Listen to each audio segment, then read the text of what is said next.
Voltamos com Rede Notícia, agora em Belo Horizonte, 12 horas 37 minutos. Nós vamos começar agora com a vereadora Júlia Santos, do PSOL, e a gente vai debater algo muito importante para a nossa capital, que é o funcionamento dos bares e restaurantes. Até dizem por aí, né, Janaína, que quem não como Minas não tem mar, a gente vai para o bar. É verdade. Não é verdade? É. E Belo Horizonte, conhecidamente como capital dos bares e restaurantes, só que o que a gente tem visto nos últimos tempos é não compreender o potencial dessa cidade para um turismo gastronômico e o quanto que a gente pode tirar de benefício disso. Vereadora, obrigado, ela está com a gente numa videochamada, está direto lá do seu gabinete na Câmara de Vereadores de Belo Horizonte. Obrigado por nos atender gentilmente o nosso pedido.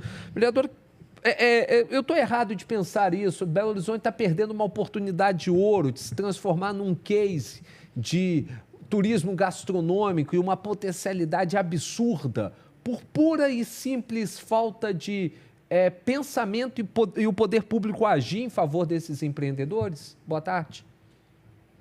Boa tarde a toda a equipe, boa tarde quem nos acompanha. Agradecer pelo convite mais uma vez estar com vocês aqui no TV Horizonte. Espaço importantíssimo que garante, inclusive, a nossa interlocução com cidadãos de Belo Horizonte que acompanham aí a programação da TV Horizonte. Na verdade, não é que a gente está perdendo a oportunidade de estar nesse cenário, né? Nós já estamos. Belo Horizonte já é historicamente conhecido como a capital dos botecos. E a gente entende que é um setor que movimenta a economia da cidade, é o setor dos bares e dos botecos. E aí agora a gente está assistindo um movimento que acaba restringindo algumas atividades do comércio referente aos bares e os botecos, e que a gente fica muito receosa assim, de imaginar que projetos dessa natureza possam tramitar nessa casa, como está tramitando, e o pior, que possam ser aprovados, né? E pode, inclusive, fragilizar a nossa estada no cenário nacional enquanto capital do boteco, como vocês mesmos disseram, né? A capital que não tem mar, mas tem bar.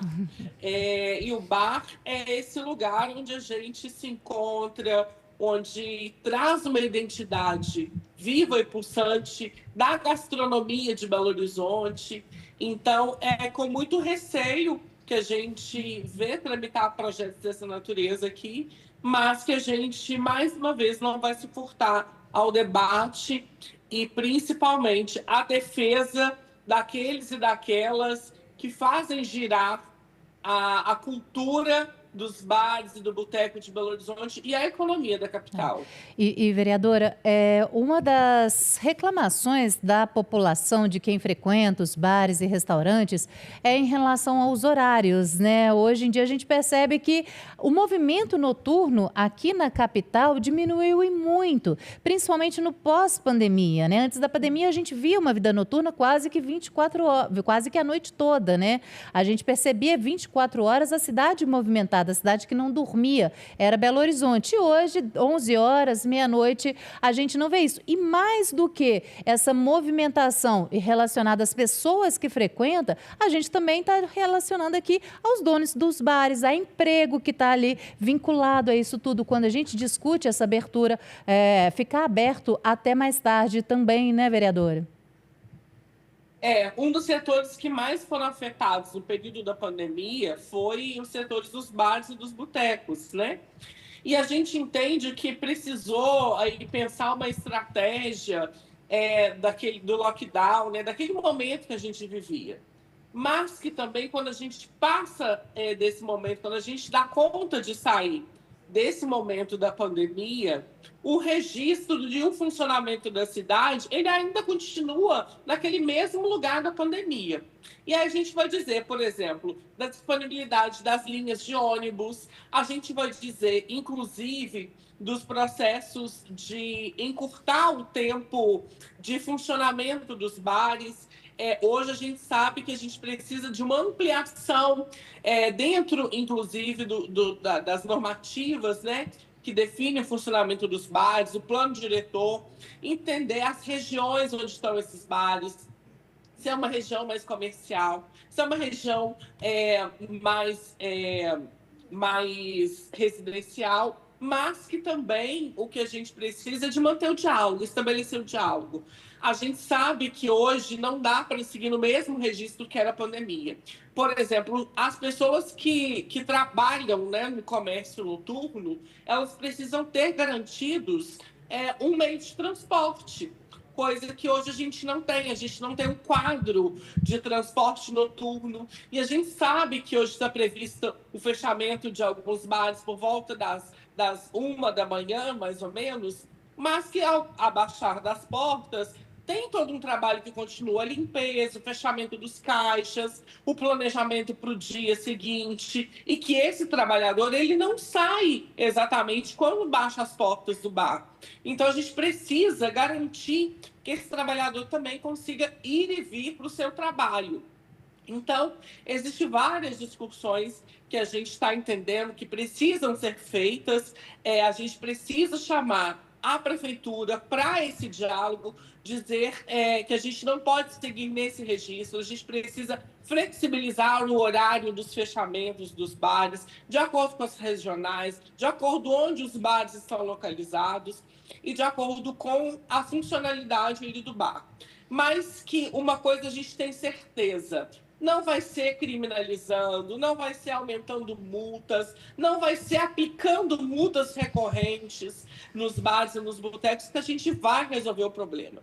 A criminalização da atividade não é a melhor estratégia, a melhor saída. A gente precisa sentar junto com os bares, entender das especificidades, junto com o poder público, para a gente encontrar uma melhor saída. Mas de tudo que a gente não pode perder é o título de capital do boteco, é esse lugar referência dos bares, desses bares que tem uma vida noturna que nunca realmente, né, como vocês disseram, que não dorme. Então a gente precisa voltar, porque a gente está falando da economia da cidade, que gira em torno dos botecos e dos bares, e das várias e diversas famílias que se mantêm a partir da atividade dos bares.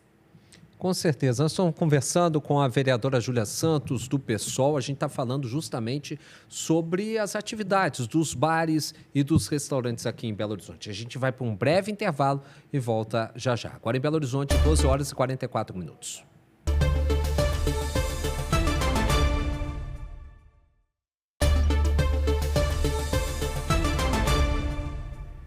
12h47, a gente segue de volta aqui no Rede Notícia, conversando com a vereadora Júlia Santos, do PSOL, falando sobre os bares e restaurantes aqui da nossa capital.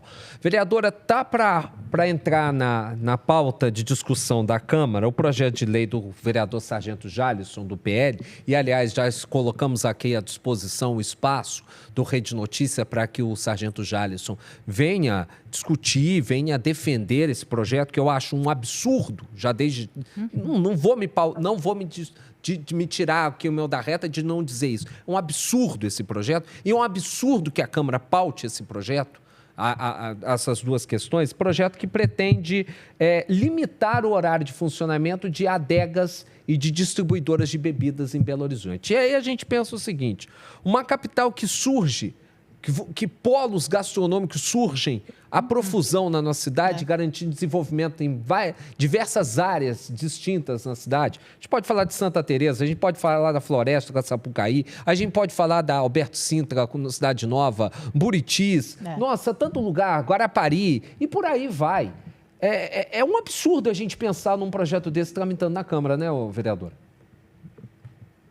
Olha, André, o que para a gente fica muito posto, assim, nítido, negritado, é que não tem como não colocá-lo em um projeto higienista, não tem como dizer que tem traços de racismo, não tem como a gente dizer que é um projeto que não tem traços de classismo, porque a gente sabe exatamente quais são esses espaços que serão criminalizados com esse projeto.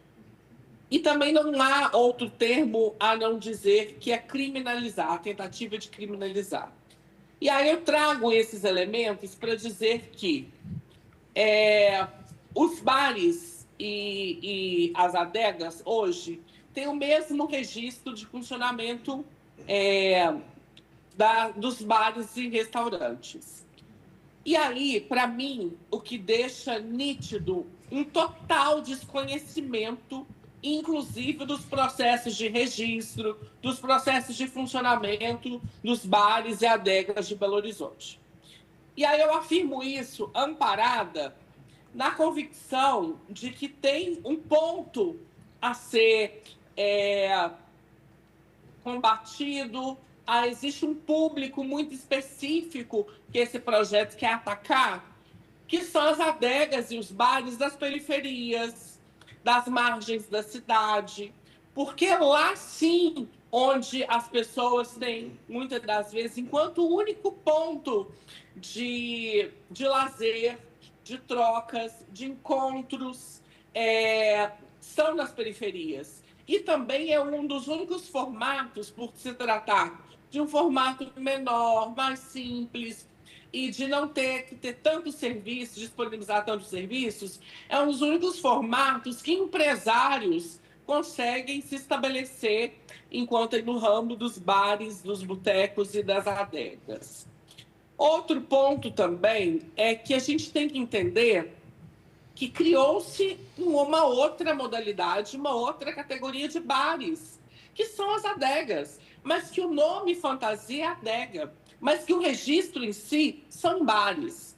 Ou seja, um projeto dessa natureza, para mim, fica muito nítido que desconhece esses elementos e que tenta, mais uma vez, criminalizar, como eu disse. Outro ponto desse projeto que eu acho lamentável é que ele associa o consumo da bebida, o consumo nas imediações das adegas e dos bares a um processo de violência e de crime, né? Ele diz que, com muita tranquilidade na justificativa do projeto, que é para combater o crime. E aí é dizer para a gente que, por exemplo, outros espaços não acontecem crimes. E mais uma vez, uma tentativa explícita de afirmar que só tem crime na periferia, só tem crime no ajuntar das pessoas em torno das adegas e dos bares.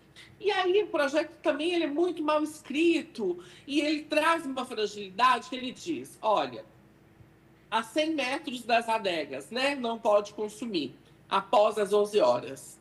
A gente sabe que se a pessoa quiser mesmo, ela vai ali a 102 metros das adegas e vai consumir, vai se reunir. Como é que vai fiscalizar isso, vereador?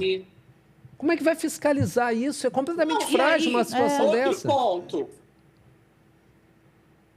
Não, e aí outro ponto é esse. Quem vai fiscalizar? Uma vez que o registro dos bares e das adegas são os mesmos. É o mesmo registro, é o mesmo KNAI. Quem vai fiscalizar? Quem vai dizer a quantos metros que as pessoas estão? Por isso que é um projeto afoito nessa tentativa de criminalizar. Já é mais um passo, mais uma estratégia de criminalizar a periferia, os bailes funks, o hip hop. Mais uma vez, como eu disse no início da minha fala, traz traços de racismo, de classismo, porque a gente sabe que essa fiscalização ela não vai bater na Savassi, ela não vai bater na Alberto Sintra, ela não vai bater em alguns bares da região, onde a gente sabe que tem um convívio ali, tem um transitar de pessoas de uma outra classe social. Então, a gente sabe onde essa fiscalização ela vai bater.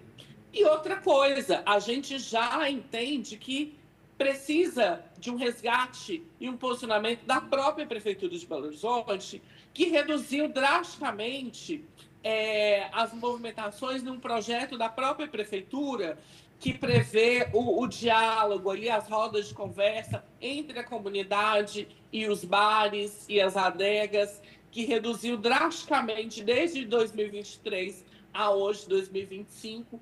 Precisa resgatar esse movimento, porque a gente acredita que a partir do diálogo é a grande estratégia, a melhor saída para minimizar as denúncias, para minimizar cada vez mais esses processos.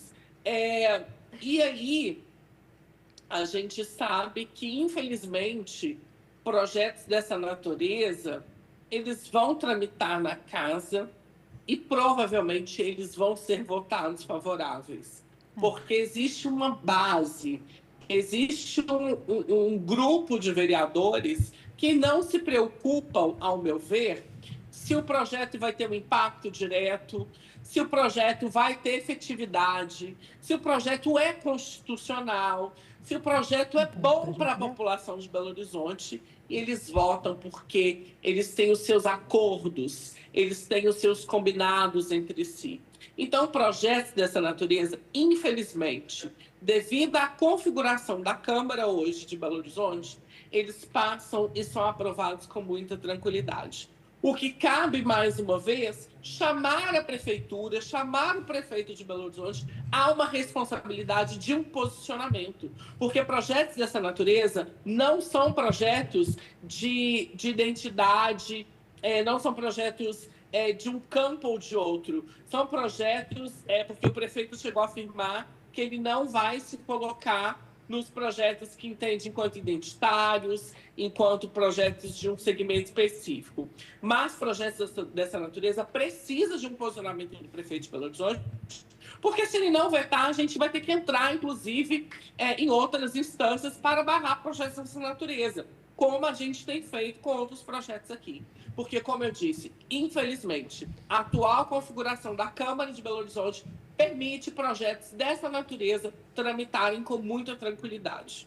E outra coisa, né? A própria natureza de onde vem o prefeito de Belo Horizonte, que é uma pessoa que nasceu na periferia de Belo Horizonte, eu creio que o Álvaro Damião, quando chegar isso até na mesa dele passar, ele vai vetar. Sim. Porque ele sempre fala isso até mostrando um orgulho de onde nasceu e realmente conhece esse tipo de realidade. Eu estou falando do Álvaro que eu conheci, que eu trabalhei, que eu fui colega de trabalho dele em emissora. Não acredito que ele vai aprovar, porque não tem nem como aprovar. Aliás, os vereadores de Belo Horizonte tiver um mínimo de consciência na sua mente, não tem que aprovar esse projeto. Seja lá porque é aliado de A, B ou C, não dá. A gente está falando de milhares e milhares de empregos que podem ser perdidos e de arrecadação municipal para os cofres de uma cidade que está com um rombo de quase 800 milhões de reais previsto para o ano que vem. E não tem de onde tirar. Se não for buscar dinheiro em empréstimo em banco, não vai ter como tapar esse buraco. A verdade é essa. Vereadora, obrigado pela sua presença aqui conosco. Grata, André, grata pelo convite. Estou sempre à disposição, porque projetos dessa natureza, quando principalmente a gente coloca eles a público, quando a gente chama a população de Belo Horizonte para participar da vida parlamentar da Câmara, para compor as galerias, para fazer parte do cotidiano da Câmara, para acompanhar de perto esses projetos, é nesse sentido de desvelar, porque esses projetos eles vêm rebuscados de muita coisa para tentar disfarçar o ponto principal do projeto. Como argumento, o vereador tem dito que não vai fechar as adegas às 23 horas, que o serviço de entregas eles vão continuar, mas a gente sabe exatamente o que é o ponto focal do projeto. Que por mais que as adegas parem de ter pessoas ali após as 23 horas, a gente sabe que hoje existe uma outra categoria de bares e botecos de Belo Horizonte, que são as adegas. E que a gente tem que reconhecer esses trabalhadores que aquecem e movimentam a economia da cidade. E eu também espero profundamente que o prefeito funcione, porque a gente precisa e a gente clama por um posicionamento do prefeito, porque não dá para ter e seguir na conduta que a Prefeitura de Belo Horizonte tem tomado. Vereadora Júlia Santos, pessoal, muito obrigado. Uma boa tarde para a senhora. Tarde. Boa tarde. Tá ficando por aqui o nosso Rede Notícia, primeira edição. Às 5 da tarde a gente tem uma segunda edição para você que está ligado com a gente na TV Horizonte e também na América FM.